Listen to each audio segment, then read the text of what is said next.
Good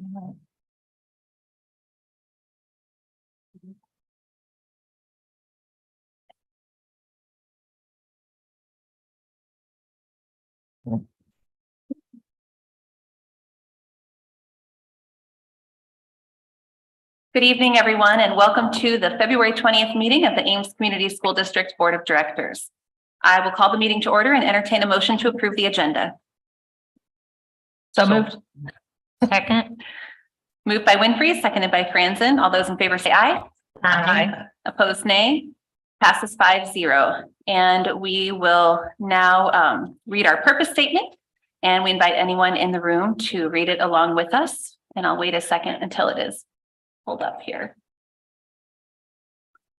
The Ames Community School District commits to equity and access that empowers every individual to reach their full personal and educational potential.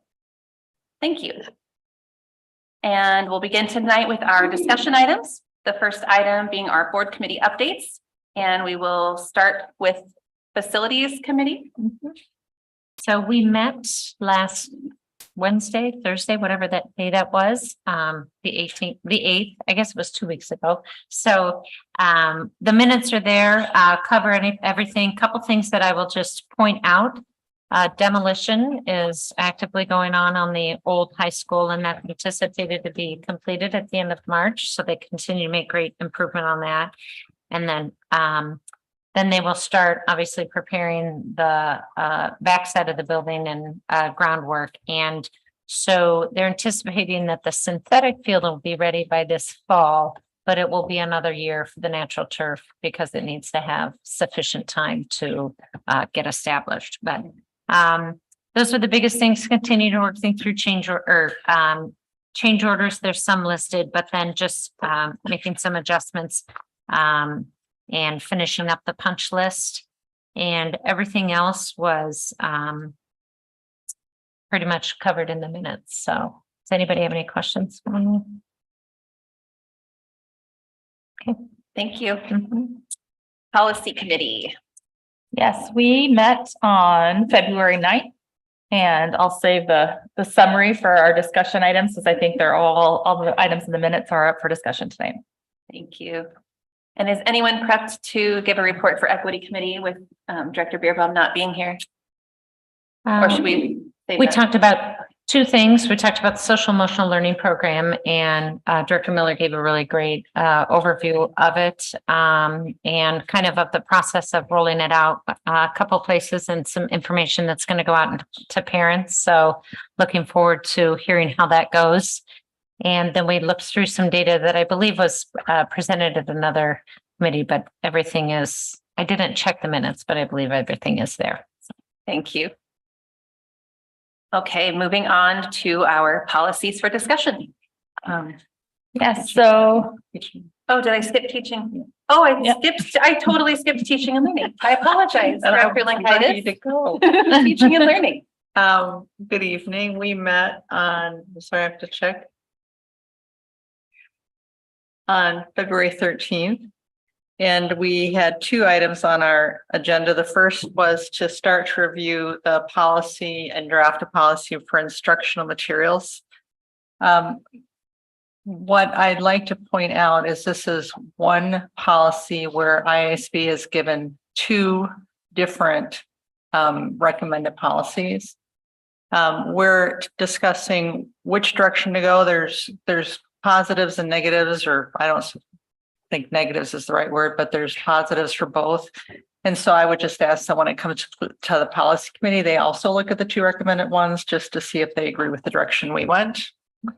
And then we looked at a snapshot of information for Ames High School, which is attached to the agenda. And I would just recommend board members take a look at it. There's some interesting information there about students getting suspensions, D's and F's, and overall attendance. So that was it.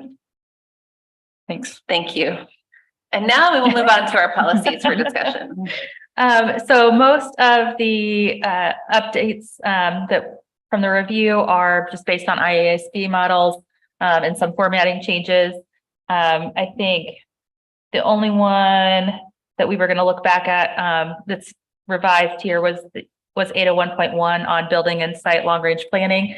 And we'd asked Jerry to add a little bit of language about the interrelationship between facilities and site long-range planning. I think that's in the revised draft that's posted now. But if there's any questions or comments, I'm happy to discuss more.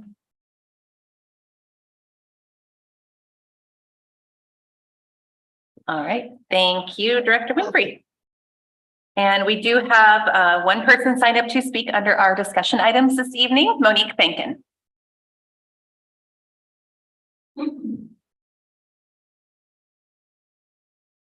Good evening. Is this on? Okay. Monique Bacon, 4810 Dover Drive. So we want to thank you. I'm speaking tonight on behalf of ASAT, the Ames Youth and School Action Team.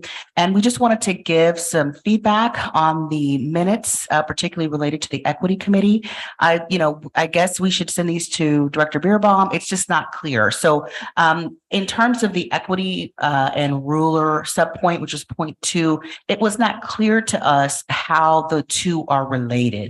We actually, ASAT is very much in support of using ruler. It was just unclear from the minutes how that relates to what the equity goals of the district were. And so that little piece would have been helpful for us to better understand how we as a community can support your efforts. And then related to point 3, it talks about Ames Middle School and Ames High School data snapshot, but the only buildings referenced in the minutes are the Ames Middle School. So it's unclear what was actually discussed about the high school. And then I want to just take a moment and reiterate the bottom paragraph where it says for future data analysis, the committee recommended presenting the reason why a particular data set is being reported, indicating for whom the data is targeted, and on and on. I think that would just be super helpful because as community members, it's unclear what the purpose of these data were, what was the conversation, what's the context, where does it go? So that would just be helpful. And then the last point I will make is it says for equity plan for the remainder of the school year, it's February. It just says there was no discussion. And so it's unclear if y'all just ran out of time because I see if the meeting went over or if like you just couldn't think of what else you could possibly do. So just some points as people who do read the minutes, that information would be helpful. Thank you so much. Thank you, Monique. And we don't have anyone else signed up to speak under discussion items, so I will go ahead and move on to our public forum and read our statement on public comments. Residents of this district, students attending the district, parents or guardians of students attending the district, and district staff members may address the board about any topic relevant to the district, whether on the current agenda or not. Those who wish to speak must sign up at the beginning of the meeting. Speaker participation is limited to 3 minutes once per item. The views and opinions of citizens addressing the board do not necessarily reflect those of the board, district administration, or staff. Speakers are to remember that Iowa law prohibits the board from discussing specific employees, students, or their performance. Student speakers will state their name and school. Others will state their name and address. And first this evening, we have Victoria Van Boris.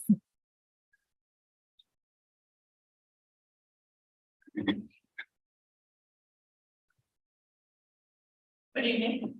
I'm Victoria Van Boris, 110 East 9th Street, and I'm beginning to feel like a member of the board. I've been here so often. I have another letter recommending naming the new Ames High School auditorium after Wayne Hansen.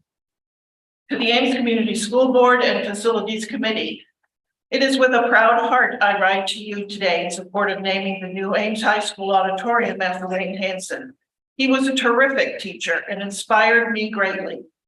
He set up so many opportunities that have led to wonderful outcomes in my life, whether it was entrusting us to design and plan large sets or lighting installations.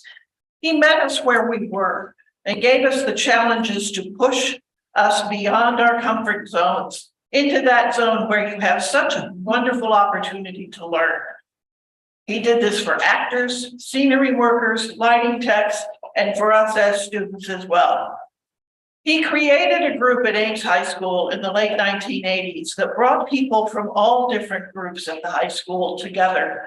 And we learned about theater, dance, lighting, and more with one another because of the common goal he created for us usurped the normal way of things. This was a powerful thing for a geek as I was to experience, and I will treasure it always. I can remember him challenging me to dig deeper and find more of myself to share and be vulnerable with in my characters when I was acting, and with my set and lighting designs when I was backstage. The opportunities he set up for me have done wonders for my career. I learned to debug by debugging the new lighting system at Ames High School and helped install the new one in my senior year because he put in a word with the company.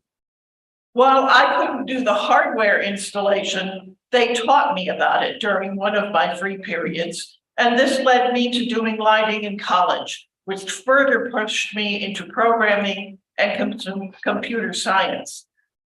He pushed us to grow and learn in ways that most classes don't, and I find that very inspirational, and his name is thus very fitting for the name of the new auditorium. He taught us that there is magic in live theater, and I believe that there is. He was there with us, helping several generations learn that magic and the joy of shared effort and exertion in a common goal. These are important lessons, and I think by bestowing the new auditorium with his name, we set up the opportunity to continue these lessons for generations to come. Sincerely, Dr. David Andre, Ames High School class of 1990, Chief Science Officer, Google X, San Francisco, California. Thank you. Thank you, Victoria. Tom Emerson. Cheers.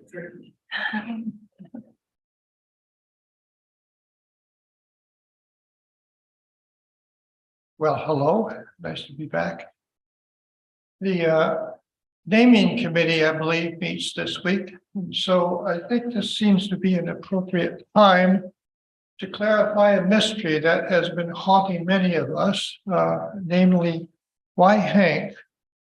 Why not stick with Wayne or even Mr. Hanson? When did this transformation to Hank occur anyway? And why? Inquiring minds wanted to know. So we really began a search. Mainly Jamie Simon, class of 76, was a real bird dog on this. And all we could find out, though, we started with the family in Manila where Hank grew up, Wayne, sorry. No idea. He was always Wayne to us. Absolutely. Never heard of Hank practically. Next stop was UNI, where he got a bachelor's degree. Same answer. We, mainly Jamie, checked with his students at his first teaching gig, which was at Hampton High School.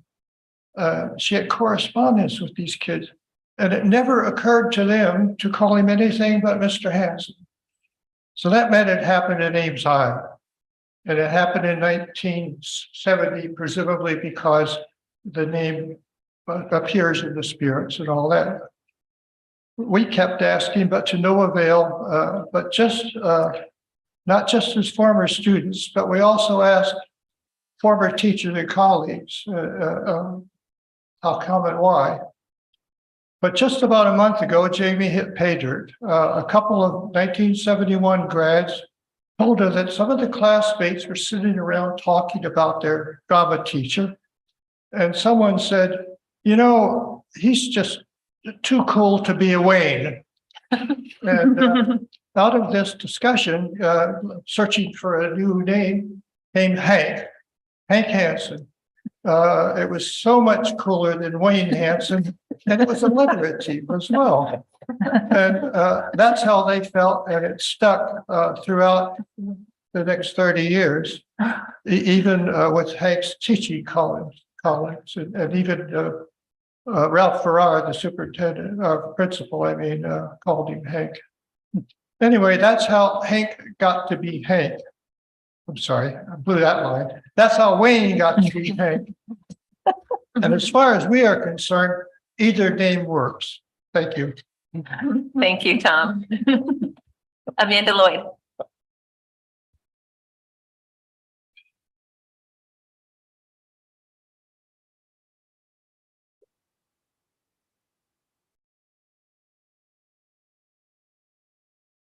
Hello, I'm Amanda Lloyd and class of 93. And I'm going to be, address is 3610 Jewel Drive. To the Ames Community School Board and Facilities Committee, I am writing to ask you to name the new Ames High School Theater in honor of Wayne Hansen. I am one of the many AHS students positively affected by the teaching and actions of Hank. To this day, I use phrases and methods taught to me by Hank. He was definitely a positive influence on me during my years at AHS, 85 to 87. And I can think of no better fit for the new auditorium. Hank's ability to reach out to students often on the edge of high school society was phenomenal. And he taught responsibility and dedication to a level I did not see among his peers, who were phenomenal teachers in their own right. Hank was the theater program.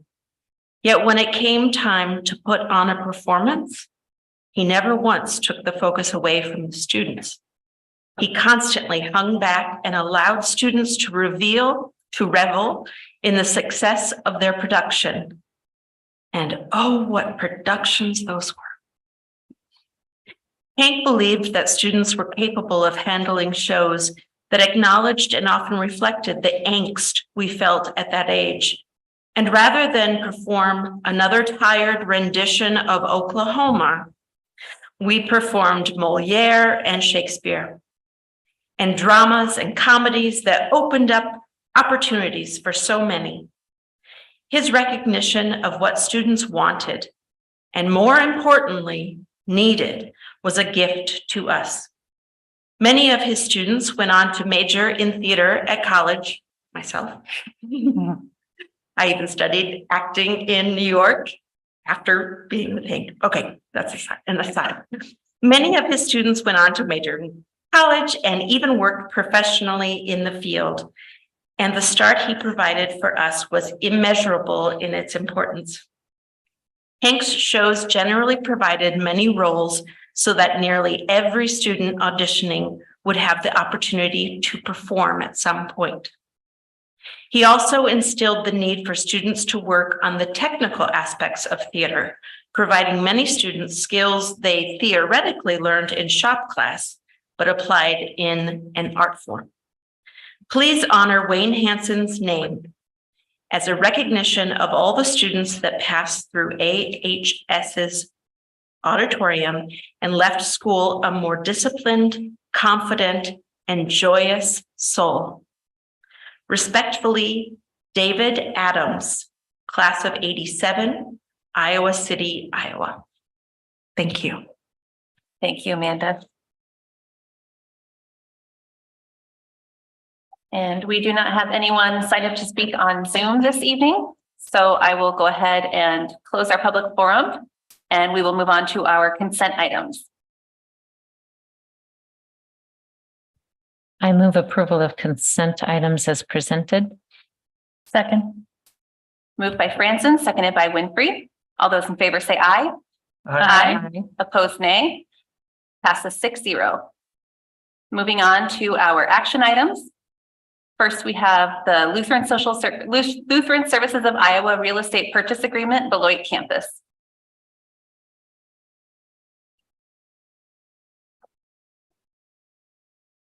I move the board approve the amendment to the real estate purchase agreement for the property locally known as 1323 Northwestern Avenue, Ames, Iowa 50010 to reduce the purchase price from $2,625,000 to $2,550,000. Second. Moved by Franson, seconded by Lankaitis. Discussion? I for one continue to harbor some grave concern about the purchase of this property for the alternative school site. Largely because, in my opinion, I think it adds up to what may amount to an escape valve for our current dysfunctional school system. In particular, the disproportionate discipline that continues to be afflicted on our students of color. Director Linkaitis mentioned a little earlier, referred to the minutes of the Teaching and Learning Committee, and our speaker, Monique Bankin, also referenced that. In that snapshot, as it was called, and this was about the middle school, we have 10% Black students at the middle school, and they're receiving 50% of the discipline, referrals, probation that are given in the school. So 10% of students are receiving 50% of the discipline. And I have to believe at this point, because we haven't addressed those issues, that this alternative learning center may turn out to be the place where some of those students are sent, and be made to understand that they're the problem, when I have to believe that the system's the problem. We're not giving adequate training to teachers and administrators and others about an inherent bias and discrimination. In our State House right now, there's discussion and bills being passed that we not discuss certain things in our classrooms. I mean, it's Black History Month, and we're not allowed to talk about Black history, or we're afraid to. You know, three of us that happen to be seated on either side of me right now, about a year and a half ago, ran for this board, and we ran on the issues of diversity, equity, and inclusion. You can just go back and check all of our signs we put up in people's yards. Those words are all over those signs. And I remember during one forum, somebody asked, well, seeing that all of you up front who will or could be elected to the school board are going to, in effect, establish an all-white school board. You might remember this question. What are you going to do? And we all said, we're going to commit to changing that. We're going to address that. We're going to take time and look at it. But we don't. I hasten to say, if at some stretch of the imagination, if 10% of Ames Middle School was white students and 50% of the discipline was being directed at white students, the community would be up in arms, and we would be directly dealing with this as a school board. But because they're Black students, we don't. So this may look like a motion that we're just approving a $75,000 decrease in the cost of a purchase. But I believe it's another opportunity for us to look at this issue where we're going to be spending $2.5 million on another space, as if that's going to solve our problem. We have a new high school building that hasn't solved our problem. We're going to add another building, and I don't think that's going to do it either. In fact, I think it's worse. It's going to divert, and it already has, time, energy, resources from our administration, from school board members, to that new endeavor, and keep us, or give us an excuse to keep us from directly dealing with our inefficiencies in our current school system. And, going back to our election, at least the three of us, and I can't speak for my two fellow board members, but for me,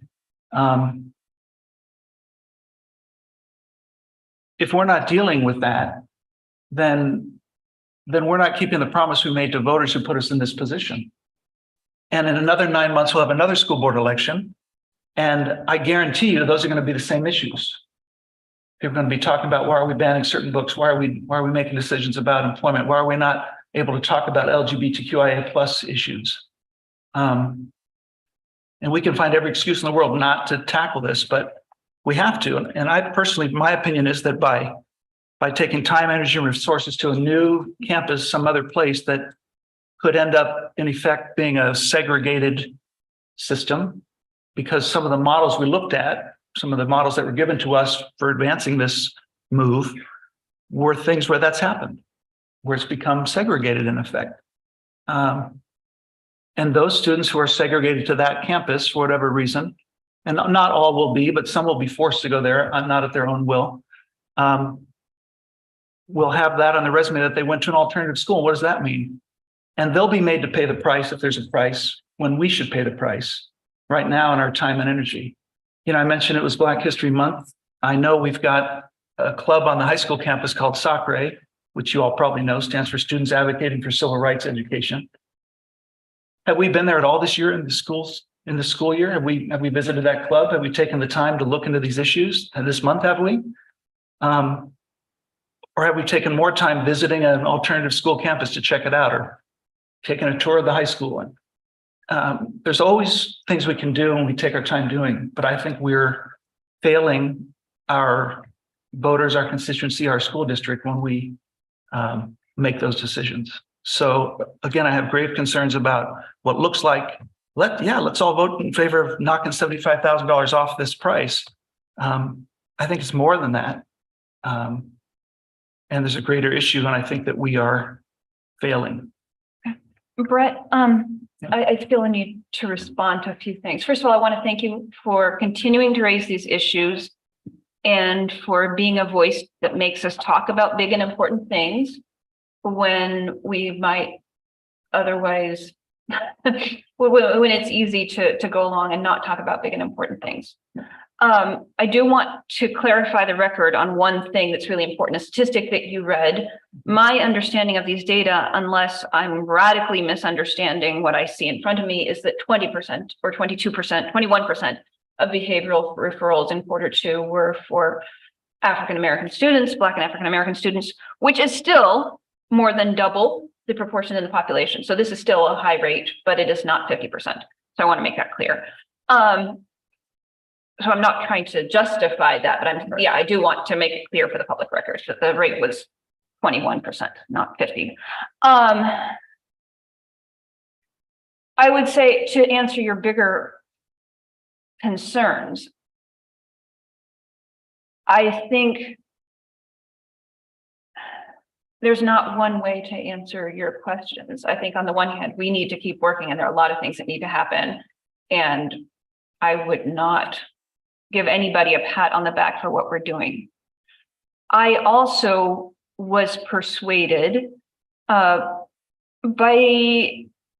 the impassioned discussion that we had back when we approved this purchase, that purchasing this property was a part of how our superintendent, whom we selected in large part based on his passionate commitment to equity, that this was a part of how he understood that we were going to address equity in the district.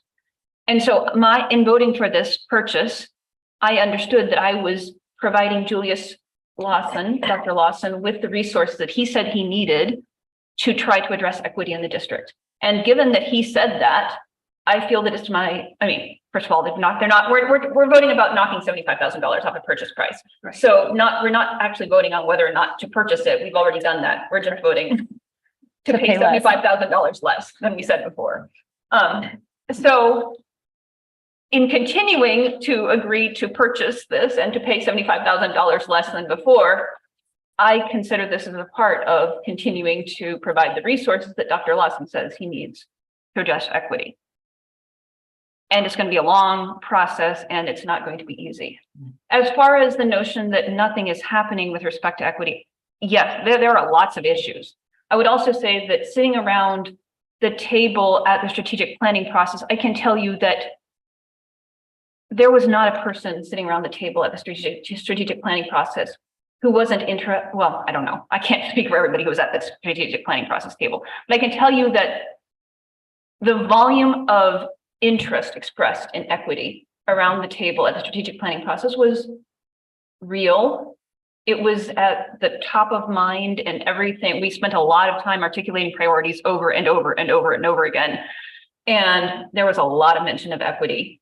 We're kind of, sometimes we were beating a dead horse, pardon to the dead horses out there. There was a lot of discussion of equity, which is not to say that we are getting all the way there, but I would also say that there's a lot of concern within the district, among the stakeholders in the district, for these kinds of things. So we're not there. I would also say that to declare that we failed, to me at this point, would suggest that we're not on a journey in which we can't get better. Maybe we have had failures, and I think that we are also on a journey in which we can get better. And I think that there is commitment among many people to get better. And one of the major reasons that I voted to hire Dr. Lawson was because I believe that he is able to address equity issues. I believe that he can. Fair enough. Thank you. And I'm just gonna add to, since we were both referenced as as running at the same time. I mean, I think we expressed this with the initial conversation about purchase of the property. This isn't about programming, right? This is just, in this case, paying less. As a board member, will want to know about what that programming looks like as it's developed. And I'm sure we'll be talking about it in equity committee and teaching and learning committees and all of those things. But for this purpose, I fully support continuing our commitment for this property and the potential that it could have. Because yes, it could go horribly wrong, or it could be used in a great way that could really enhance our district. And I think that's what we're trying to do. And of course, I'm not saying it couldn't be successful. I'm saying by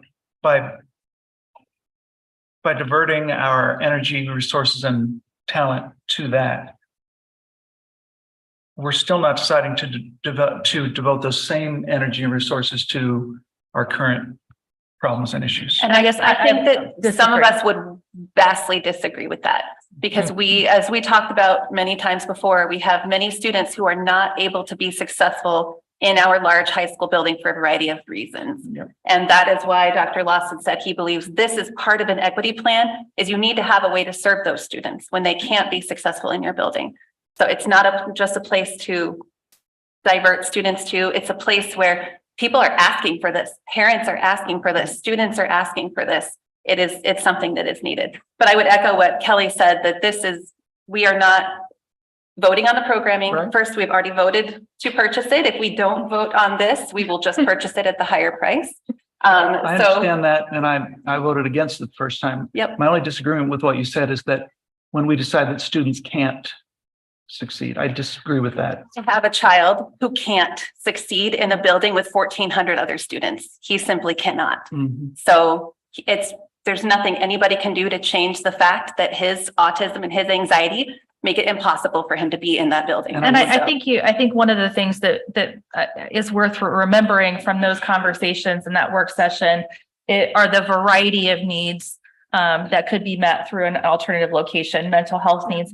We had conversation around behavior issues, and I remember we talked about that in detail. That's one component, Sure. which we would want to pay extra attention to, but there's lots of other circumstances where students need an alternative space to succeed.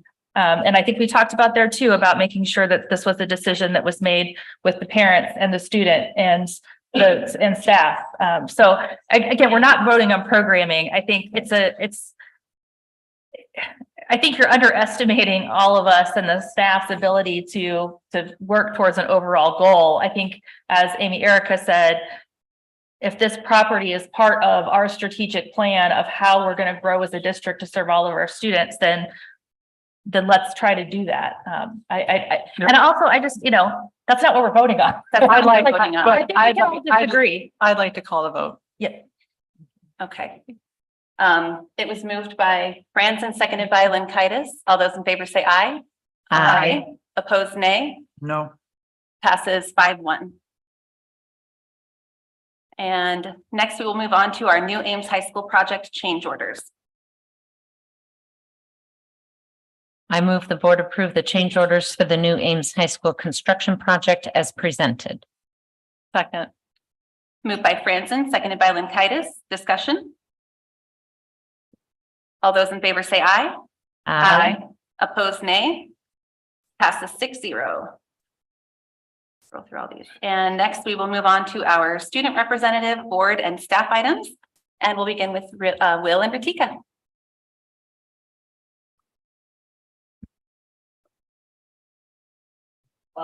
So two things actually. First is a little bit more minute, not important. The parking lots in the Ames High School parking lot are gone.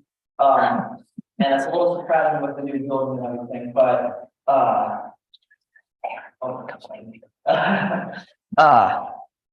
in a lot of spaces, they're just non-existent. So the parking's starting to get a little wild, especially with all the high school drivers. And then secondly, after talking with more students, there is still quite a bit of confusion about the strategic planning as a whole and what it's going to be doing practically.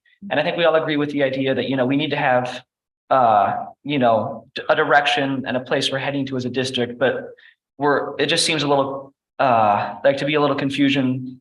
It seems to be that there's a little confusion compared with things like our purpose statement over there and our priorities that we already have and how that's going to interact with or be different from the strategic plan that we're developing and what exactly that's going to be doing practically in the day-to-day. Like, is it going to be addressing behavior or equity, or how is that going to actually be impacting students and their experience in the Ames High School District?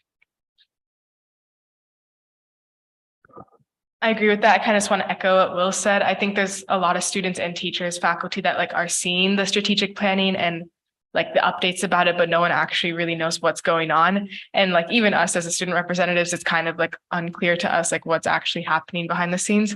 So I think it would be nice just to get a little bit more clarity or like specificity of what's actually being decided on. I think overall that would help all the students and faculty just to know what's happening. Thank you. That's helpful information to have. Items from the board. I do not have any requests for staff this evening. Other items from the board? I can try to answer is it appropriate for me to try to answer the student question about what's going on with? No, because it's not on the agenda, so Okay. we can't. Yep. Okay. Thank you, though. I had planned to give just a quick update as the legislative liaison. And this is not in response to it already being mentioned. There is a lot going on in the State House that is of great concern to our school district, to all school districts across the state. I know board members that you get the updates, I'm assuming you do, from Margaret Buckton and IASB. I think that it's for the general public, the concern, you have a locally elected school board to make some of the decisions that I believe they are trying to take the power away from us. I think they are also looking to make some decisions that would increase several responsibilities for our staff members who are already tasked with doing so many things. I think the previous conversation lays out the tremendous amount of responsibilities that are placed on our staff. And so for our state to make significant adjustments based on what I believe to be false information is incredibly disappointing. So my call to the public is please pay attention to what is going on in our State House. I know we had a few board members and our superintendent go down to the Capitol to advocate on our behalf. And I know that I continue in my role as our liaison to try to provide as much information to our representatives as possible. But our community members, really, if you desire additional information, if you're trying to seek clarity on the actions that are being proposed, I am more than happy to answer those questions. I'm very concerned for public education, and I think that our challenge as a board is to continue to do what we can do in our policies in supporting our staff to provide the best education for our students. So. Thank you, Elisa. Any other items from the board? Items from the superintendent? I don't have any items that I think can be addressed at this time, but yeah. Those quickie things where you can't Yeah, answer those questions, got it. right? Yep. Yep. All right. Next item on the agenda is our board planning calendar. I almost forgot what month it is. It's going way too fast. So our next meeting will be on March 6th, and we will have a work session at that meeting. So we'll begin at 5:30. Any questions on the board planning calendar? I will entertain a motion to adjourn. Move we adjourn. Second. Moved by Winfrey, seconded by Franzen. All those in favor say aye. Aye. Opposed, nay. Passes 6-0. Thank you, everyone. Have a good evening.